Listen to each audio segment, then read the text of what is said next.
bà có đọc chữ điệp số từ căn phục bài bóng ônទាំងអស់គ្នាបាទថ្ងៃនេះបានមកដល់ខ្នងផ្សារបាទភ្នំខ្នងផ្សារបងប្អូនទាំងគ្នាបាទអ្នកដែលបានមកហើយគឺ relax ខ្លាំងហើយជាក់ស្ដែងខ្ញុំបានមកដល់ហើយបងប្អូនទាំងអស់គ្នាមើលទស្សនវិជ្ជាជាក់ស្ដែងនេះរដូវនេះគឺខ្ញុំមកនៅថ្ងៃនេះថ្ងៃទី1ខែ5ហើយបងប្អូនទាំងអស់គ្នាបាទយើងមើលទស្សនវិជ្ជាបែបនេះ2025បាទ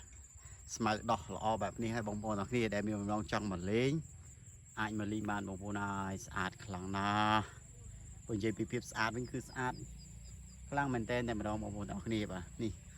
យើងមើលវិបត្តិទិដ្ឋភាពនេះគឺស្រស់ស្រាយតែម្ដងអ្នកដែលបានមកហើយគឺ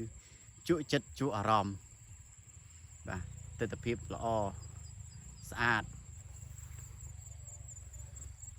នោះខាងនោះគឺកន្លែងដែលបោះតង់បងប្អូនទាំងគ្នាកន្លែងបោះតង់យើងមានច្រើនអ្នកខ្លះក៏បោះកន្លែងផ្សេងអ្នកខ្លះក៏គាត់បោះកន្លែងដែលខ្ញុំបានប្រាប់នេះបងប្អូនទាំងគ្នាបាទនេះជាមើលទិដ្ឋភាពជុំវិញនៃភ្នំនេះបាទគឺស្អាតខ្លាំងមែនតើចម្លែកហើយប្លែក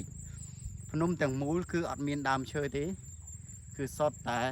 ស្មៅហើយនឹងព្រិចបាទគឺទិដ្ឋភាពនេះគឺអស្ចារ្យខ្លាំងមែនតើនៅខ្មែរយើងគឺមិនចាញ់អឺរ៉ុបទេបងប្អូនបាទ